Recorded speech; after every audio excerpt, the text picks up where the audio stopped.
welcome to episode 81 of the Dos Nav Cinco's podcast. This week we cover Spiral in our movie of the week, but before we get into it, as always, I'm your host, David. And I'm Stuart. And I'm Ben. Wait, why is that a question? No, I just put a different emphasis. It wasn't a question, David. Okay. Yeah.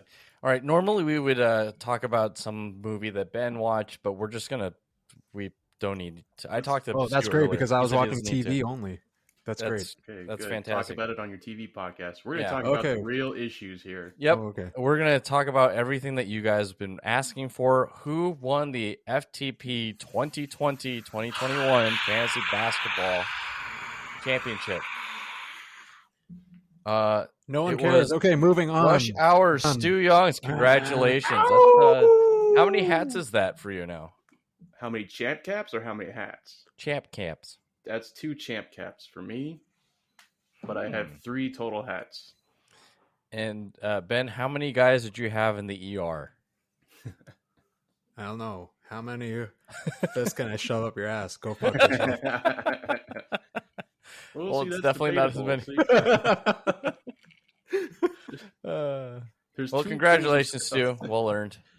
Yeah, I was pretty stressed yesterday. Trying to, because I was watching because we're close in turnovers and team wins. That's what was going to decide who won. I was winning turnovers and team wins, but they were very close. So I eventually decided to pull all my players who hadn't played yet. Veteran move right there. To avoid letting them, giving them the opportunity to spoil turnovers for me. You really think that? Oh, okay. I was like, And you thought that they were going to turn up with 17 turnovers? I don't know. He's like, oh, for some reasons the one player had 10 turnovers. It's not like it's never happened. Wait, Stu has me in his lineup? Okay, here you go, team. Whoops, Butterfingers. It's even better when Stu's player passes to another Stu player and they're on the same team and he throws it out of bounds. Yeah, it's awesome. It's even better that way. But congratulations. Very tight win here, 6-5. Yeah, there's another basketball season in the books. And tomorrow we actually have the Lakers in the play-in game against the Warriors. Nope, and, that's Wednesday, stupid. Nope. Didn't they say tomorrow? Wednesday. No, it's Wednesday. Even I. Well, knew when that. people listen to this, they'll be the next day after that. Well, that's true. After when this will be posted tomorrow, and tomorrow will be whatever. Okay, shut And then for them, they'll be like, tomorrow's now Thursday. This episode Doesn't matter. All right. This is So. 6 weeks ago. Hey, we don't do that anymore. We used to go 4 or 5 weeks between posting episodes because it took us forever to edit. And then we realized, you know what? Screw We it. always get it right the first time. So why even need to edit? Yeah. No point.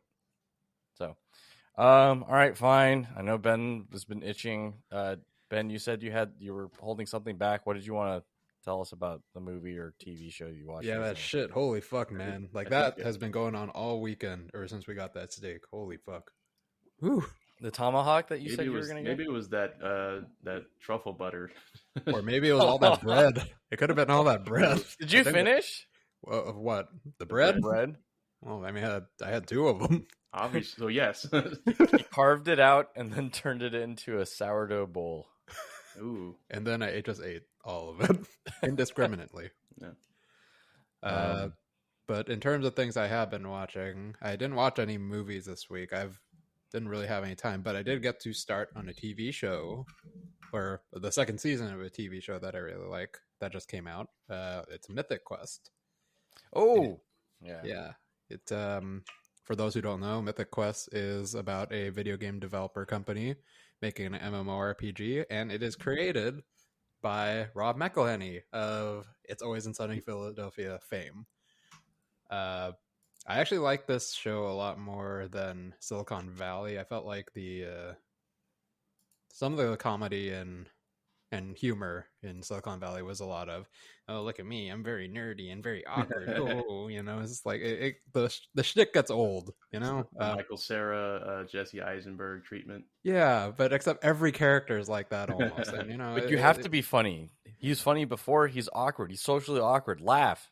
Yeah, but can you do 6 seasons of that? I couldn't. I could do one, and then at the second season, I was like, oh man, okay, I'm out. I think the first 4 were not. I liked the first 4, and then it started coming off the rails at 5 and 6, and I was like, okay, I'm okay with this ending now.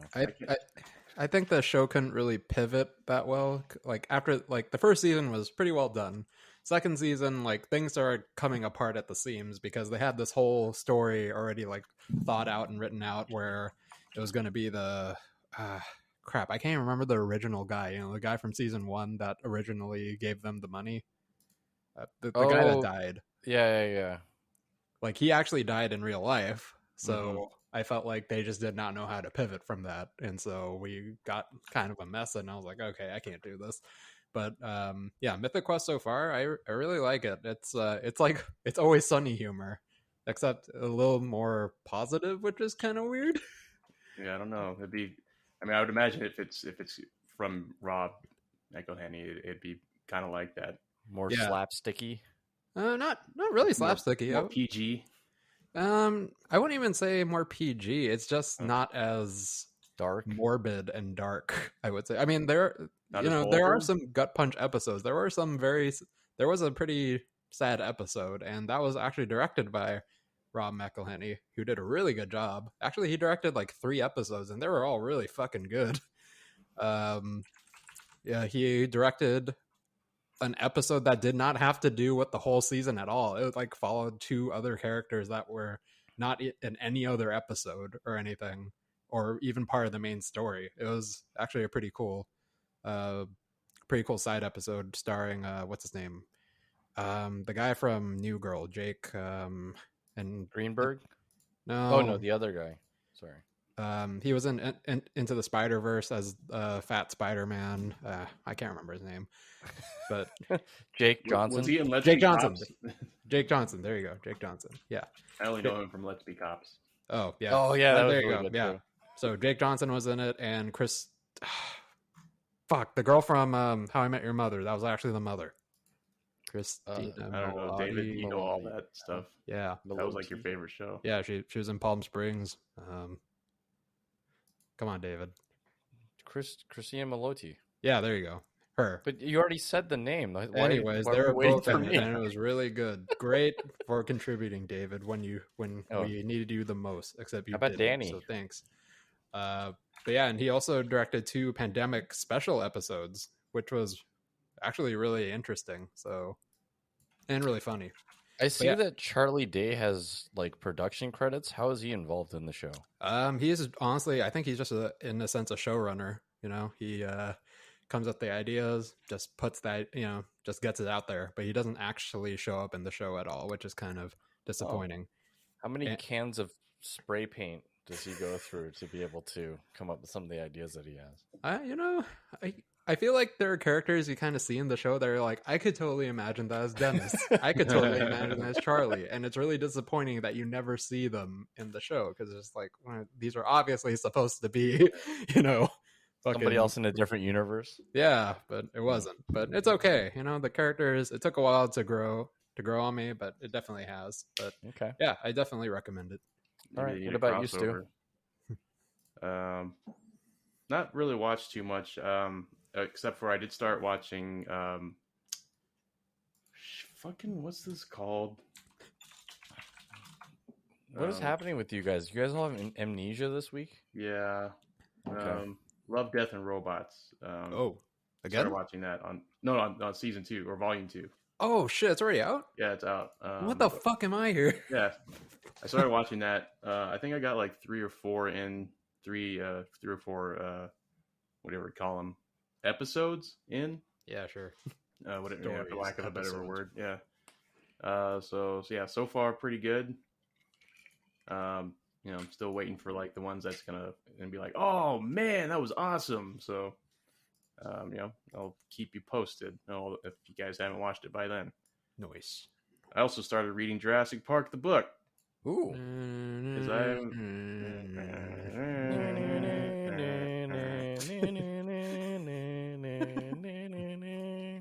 So we stopped, dude. Yeah. So that was, so far. What made you decide to do that? Because I heard someone on a podcast I was watching refer to it as like a really almost like creepy book, which I've never heard anyone describe Jurassic Park as creepy. So then I was like, oh shit, if it's creepy, I want to read that. So yeah, so I started watching that. Okay. Or reading it, I should say.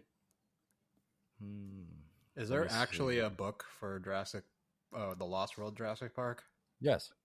Really? Is it like a movie based on the book, or is it a book based on the movie? Oh. Or is it like a novelization of the book? I don't know. Or of the movie? I think outside my depth. It came first. All right, David, shut up. You don't know. You're just guessing. I mean, no, it came first. Okay, what about Jurassic World? That part I don't know, because I'm pretty sure Crichton might not have been around at that time. So that's the one you could actually confidently answer.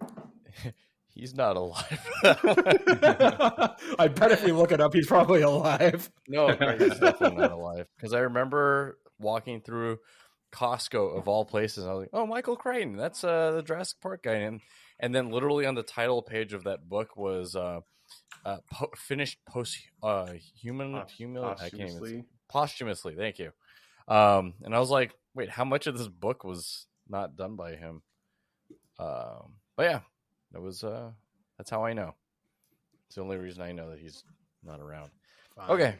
I don't have any. I didn't see anything this week, and because I was busy getting the babysitting the house sitting while they're doing stuff. So we'll just go over to our box office rundown.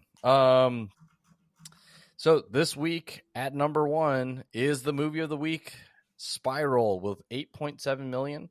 Number 2, down from number 1, is Wrath of Man. Number 3 is Those Who Wish Me Dead at 2.8. Number 4, holding strong, Demon Slayer Mugen Train, 1.7. Raya and the Last Dragon, number 5. Godzilla vs. Hong Kong at number 6. Mortal Kombat down from 3 to now number 7.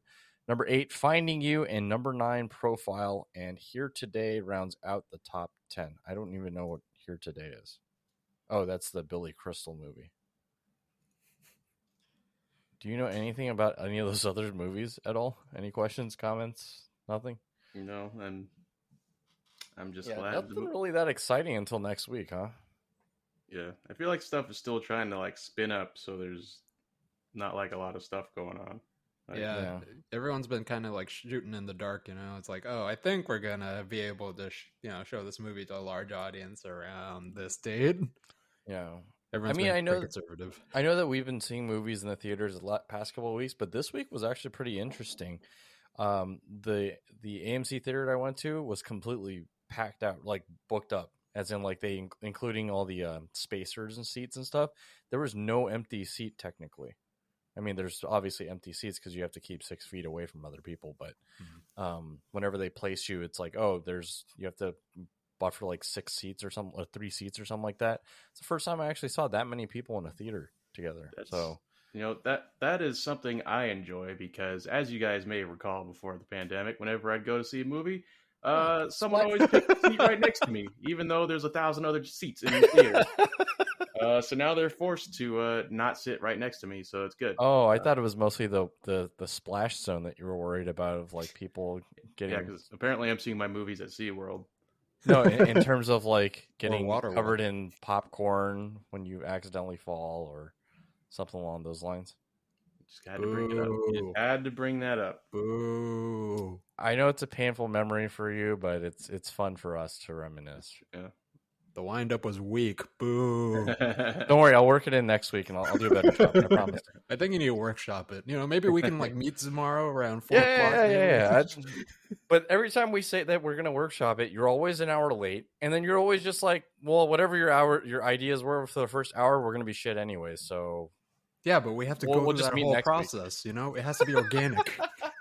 It's nothing organic. But yeah, Stu. So. I know that you've always thought it was weird that people would just randomly sit next to you. What if they wanted to make a friend? They didn't want to seem like it was weird for them. I'm not there for that. Fuck off. They don't want to be the weirdo who's like sitting by themselves. What? Then don't come see a movie by yourself, or make peace with it. Don't force that on me. I'm doing it. But Stu, we could be friends. No, I don't want to be friends. Aren't you with... Stu from Dos Nav Cincos? No, shut up. I want to. Okay, guys. Any other thoughts, questions, comments, concerns about this movie? About the box office rundown? Nah. Not really box office, but did anyone? Well, I know David and Ben. Did you renew your Regal thing? Not yet, because actually all the Regals by me are not in business yet, except the Spectrum, and I kind of want to avoid that for now. Why? What's wrong with the Spectrum? Oh, it's like super packed. Like, I was there during the lockdown when I was just picking up food, and I thought, like, holy fuck, this place doesn't even look like it's closed. I can't imagine. I can't imagine. Spectrum, we're open, like really, really, really open. And wink emoji. Yeah. I was just curious because for some reason when I bought my popcorn and whatever, I scanned my thing and they're like, "Oh, you have a birthday thing. Here it is for free." I was like, "Wait, what?" So I was like, "Oh, I could have got bigger ones. Damn it!" Wait, does that mean you could just make an account for every birthday? every day? Yeah, well, you'd have to pay $20 each time. Oh, okay. I thought you meant it was like the free one. Like no. Okay. Well, I don't know. Maybe you could. Whatever. Well, wait. How much? Okay. Hello, free large popcorn? January Ben. No, I got a small, and they just like, "Oh, it's free." I was like, "What?" Oh, it's a free small popcorn. Well, I was about to hand them my card to pay for it, and they're like, "Oh, it's after I scanned it." They're like, "Oh, it's free." Huh, I was like, okay. "Huh?" I'm not gonna. Like, I'm not how gonna about argue. the bigger one? Is that free? You were hoping that you were thinking maybe it was just a glitch. Like, oh, it's free. Or something. I'm like, I don't know. I'm not gonna look a gift horse in the mouth. I'm just gonna take it and run. No. I mean, let's break this down. I mean, like, if it's a free large popcorn and a free large drink, and that could be more than $20. So if it's $20, that could you'd be making money. All I need is 365 emails.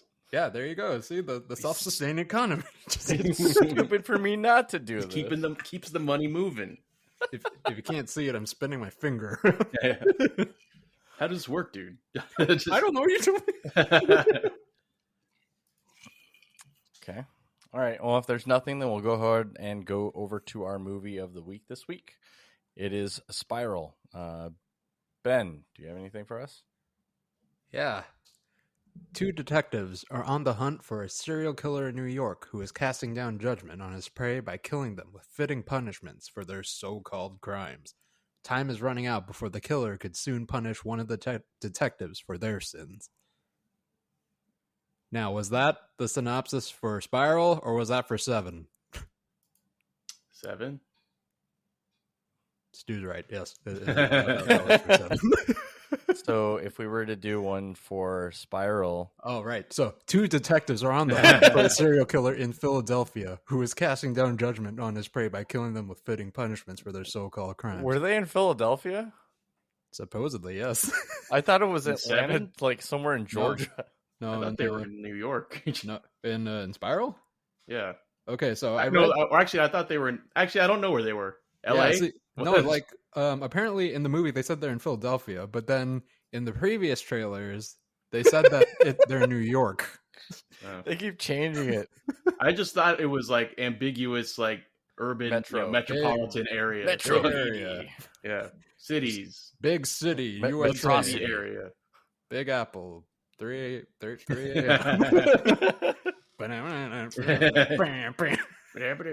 Okay. All right. Stu, thoughts on this movie? This movie was brilliant. Just brilliant. I guess we're doing Always Sunny references all the time. Just keep going. This is the Sunny episode. I actually did really like this movie. I think Chris Rock, as I think he was executive producing it. I really hope that there's more in the pipe, because I was pleasantly surprised seeing Chris Rock in this role, since you're so used to him playing like the kind of comic relief or just loudmouth comedy guy, which there was still a little bit of that in it, but there was I feel like it was molded pretty well into the kind of like the Saw universe. I really like just the aesthetic of the movie. Just like it's like the heat wave. Everyone's like hot and sweaty and frustrated. It's set in a corrupt police department where you have like all these crooked cops, and you have Chris Rock, who's like the only good one of the only good ones. Everything I liked about it. I think the only thing I didn't like about it was kind of like the big reveal. I feel like it was not that great. And I also like how they didn't seem to focus so much on like the body horror stuff as they did in all the other Saws, where it eventually just became like murder porn. Just to watch people die in whatever weird way they can come up with. So yeah, I really did enjoy myself watching this one. And I hope that there will be more Spiral movies. Also, that soundtrack slaps. I don't know if you guys. Yeah, that was actually a good soundtrack. I liked it. Yeah. Afterwards, I was like, on Spotify, I'm like, where's that song? Okay, add. Yeah, I thoroughly enjoyed it. I give it an 8.5. Okay, Ben. So, I have never seen a Saw movie. What before, the fuck? But not even even Keith one? has seen them. I've seen Scary Movie 4 though. No. The one with Shaq It's and not Dr. the Phil. same. Yeah, it is. I mean, isn't that the whole premise? You get Dr. Phil and Shaq in a room, and you make Shaq take the free throw. That's it. So I'm not a big fan of the gore-centric horror films. Kind of like what Stu's saying. I'm not really into murder porn or anything. So, your search history says otherwise. Well, then don't look at my search history, Stu. It's called privacy for a reason. I'm not the one who texted it all out to the group. Like, Well, hey guys, just look at what's on my screen and not what's in my search history. Yeah. So, I don't know. Like, if what you said is true, Stu, and the other Saws are much more of a a gore fest, then damn, I don't know. I guess I have a weak stomach for this because, like, I don't know. It's just like, I'm not really into that. It's a little hollow for me, but I do know there's a market out there. But yeah, it's a big miss for me on the horror side of this review. But in terms of the suspense mystery angle, I also wasn't too big of a fan. Similar to what you were saying, Stu, about the big reveal, right? Yeah, that was kind of an eye roller.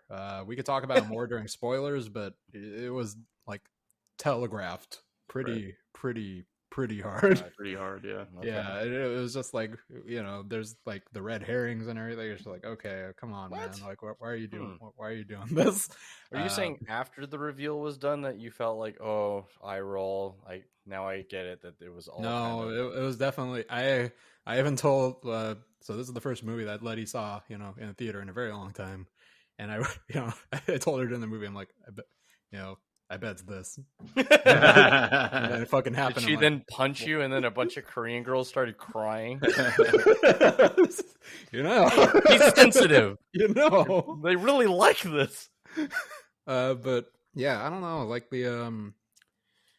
the story and the acting for me was kind of all over the place too. Like it seemed like the story was changed pretty drastically, from what it was to what it is now. I don't know if this counts as spoilers, but at the beginning of the movie, Chris Rock is talking a lot about his divorce and his wife, and they even show her for a bit, and they put some good focus on it, and then that was it. It was just, but he keeps talking about it. But that's what makes him hard-boiled. That's not the core of the story, Ben. Well, it seemed like just a lot of dead wasted space. I think we need to give you some homework. You need to go back and watch it again. Okay, well, you can read this chapter time 4 with your eyes open, not through the slats of your fingers. The slots of my what, David? Slats of your fingers. Oh, okay. I thought you were going to say slots of something else, David. What?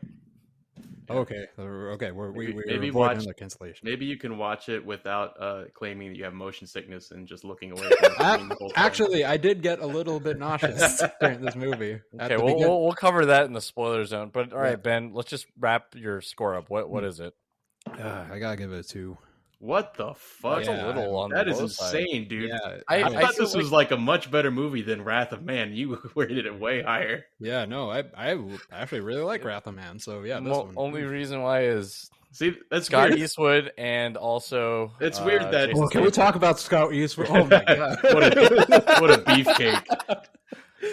That's weird that because last week on Wrath of Man, I had like a similar opinion as to what Ben is currently having, Mhm. where he thought the acting was like off, like or whatever, all over the place, whatever. mismatched and a little bit. Whereas in Yep. Wrath of Man, like from the first 30 minutes, I was like, who is directing the actors in this movie? It's so weird. But Yeah, be the cop. I mean, in Wrath of Man, I did have that same kind of qualm in some scenes, right? Where it was like, okay, this seems a little wooden, a little stiff, a little forced, right? In this movie, for me, it kept happening repeatedly. Not only that, but it was just like, it was really hard for me to find something that I really liked. And I did like something, but I'll get to that in spoilers. So, okay. I like Chris Rock, so. well, I mean, I love Chris Rock. Well, don't tell love him me that some you Van gave his Damme. movie a 2 out of 10. Then, Yes, Joe Rock. if Oh, wrong one. if this is how you show love, I'm a little bit afraid of what you're going to say when you show hate. Because I'm pretty sure you gave Star Wars also the same score, no? Star Wars gave gave it- a 1. Yeah. So you're saying this is only twice as good as Star Wars? Yes. Okay. Very much so. Your words, not mine. I had similar feelings with Ben, just a little bit of confusion. I had a little bit of trouble based on the, I don't know, like the coloring of the movie, just trying to figure out what timeline.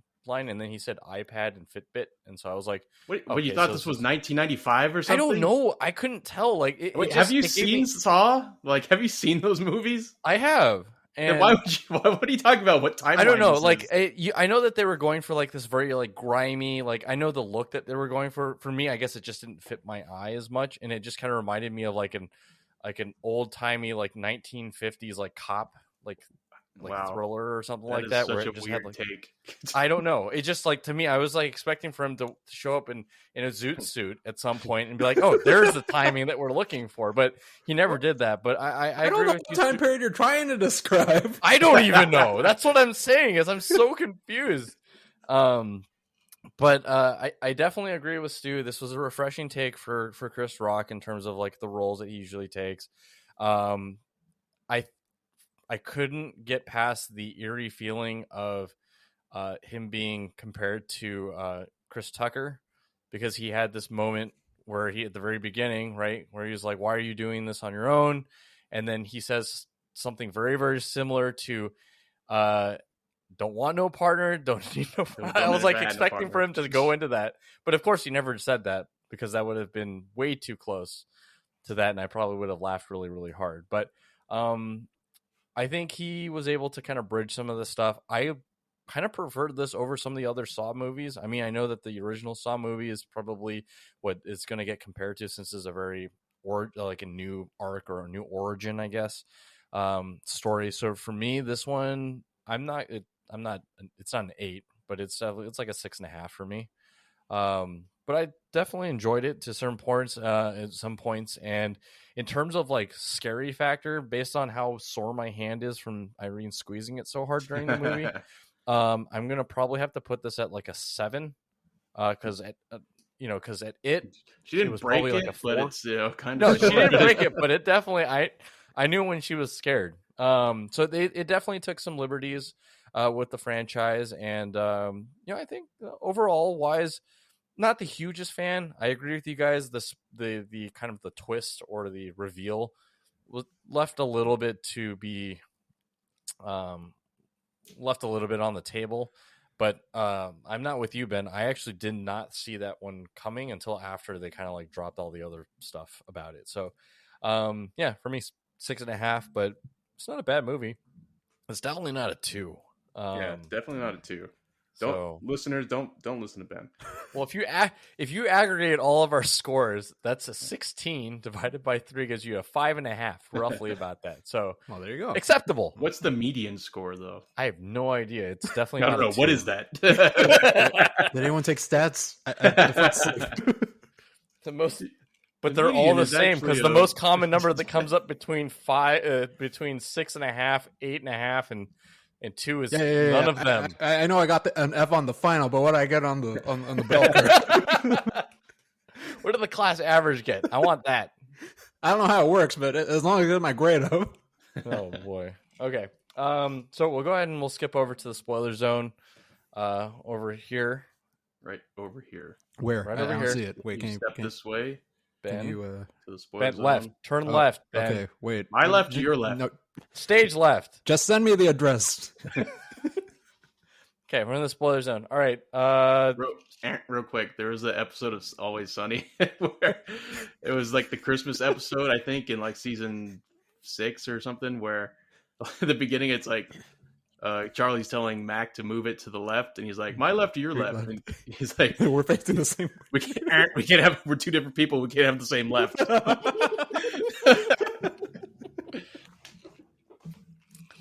This really is the Sunny episode. Jesus. Yeah.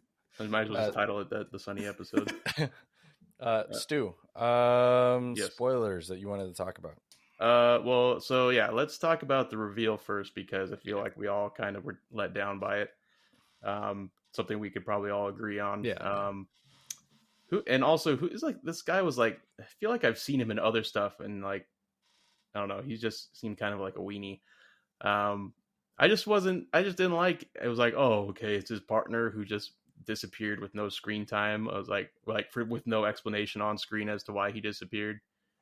And then I also didn't like his little proposal for like, oh, I'm going to continue my work to do this and that. So it's like, okay. It just was also, like you said, it was telegraphed to me, and apparently to me and Ben it was telegraphed. Yeah. David didn't get the memo. No, clearly didn't. I couldn't even figure out what year this thing was in. Dear Chris Rock, I'm leaving the rest of the movie so I can be the villain at the end. Yeah. Sorry, Chris Rock. There are clearly computers and smartphones in this movie, but I don't know what era you're in. I still can't figure it out. Damn it. I don't know. It just didn't do it for me. Like, unlike, like, if you see the first Saw, that was like, holy fuck. But that was kind of like a mind blower. He was in Handmaid's Tale. I'm Chris Rock? Sure Chris Rock was in Handmaid's Tale. No. The Max Magala, the big bad or whatever. Mm-hmm. Mihela? I don't know how to say his name. Yeah. On Social Network. You look like the guy from. You look like the guy from Goldmember. Divya the mole. Narendra.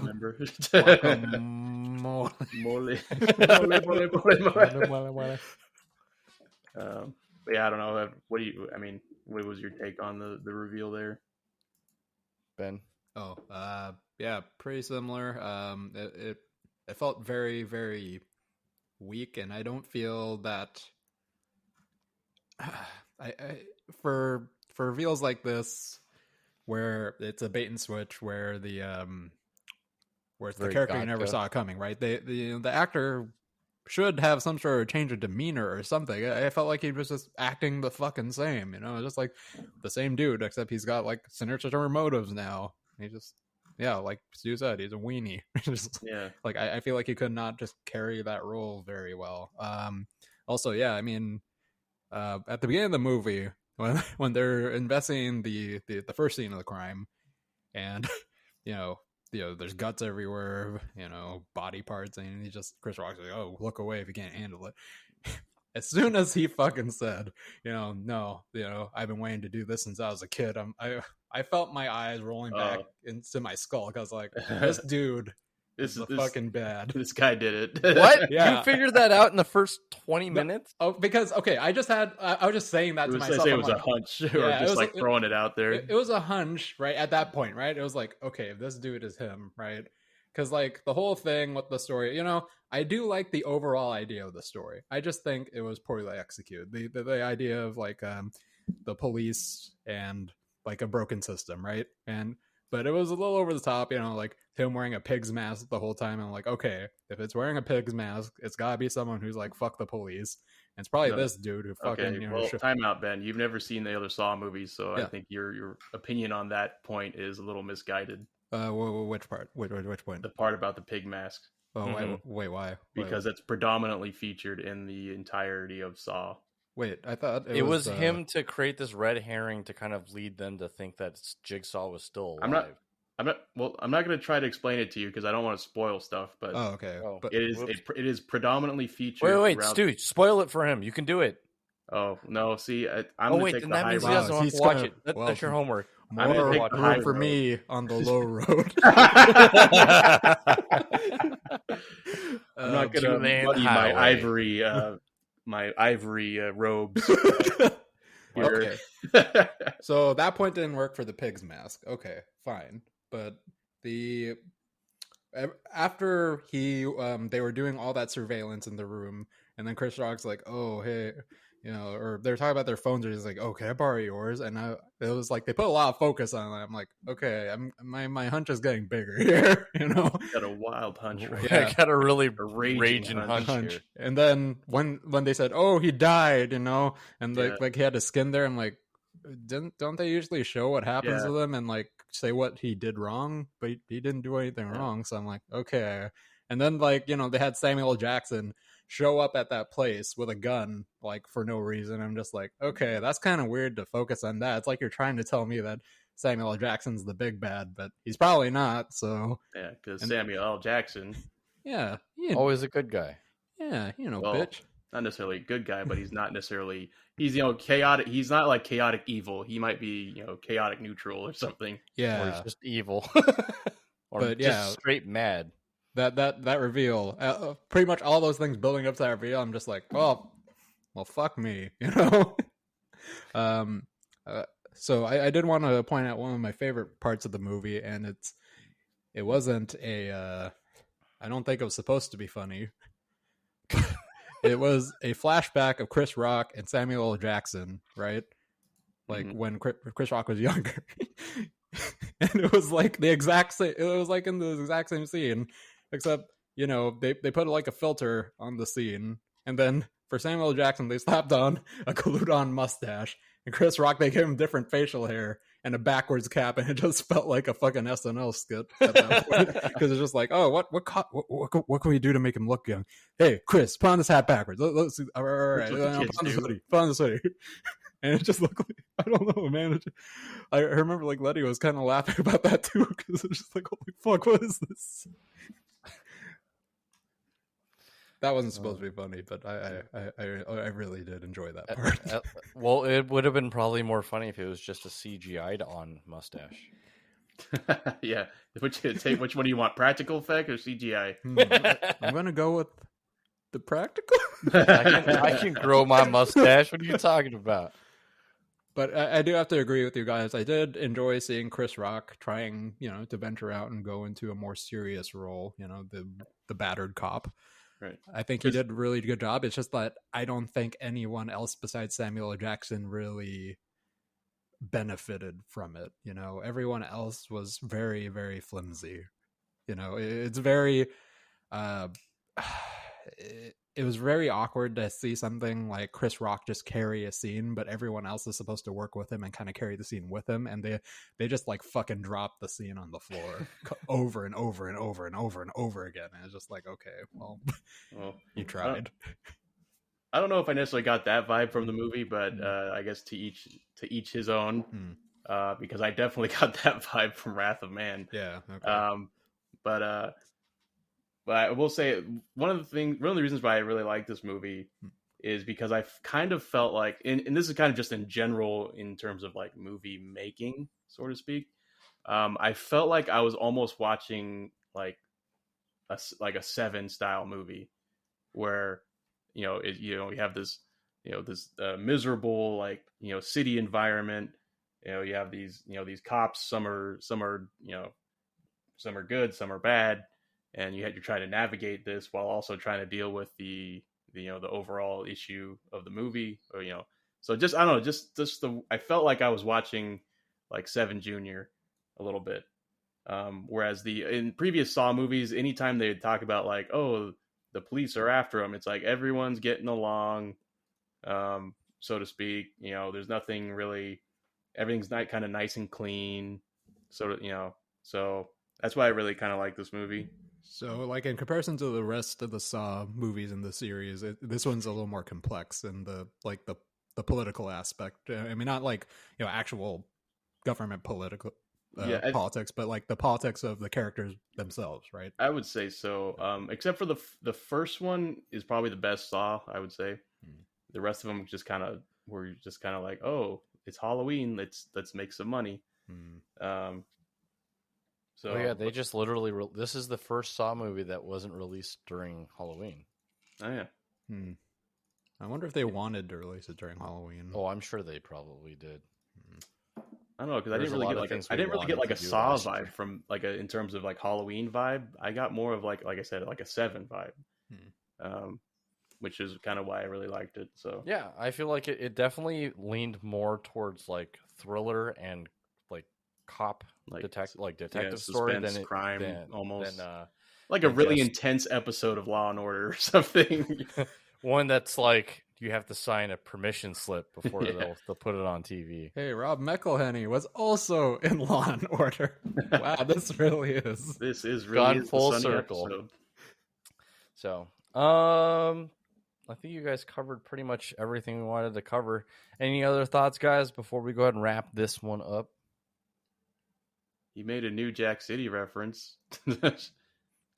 Oh yeah, like I felt like they made a lot of references to pop culture and just like brand names and just things that exist in the real world a lot, Like, yeah, is that restaurant they ordered food from? Is that a place? That might be. I don't know. It's like, hey, check his Fitbit. Hey, I want this iPad. You want this iPad? Hey, what kind of cars you got? You got like a Lincoln? You got Lincoln, Land Rover,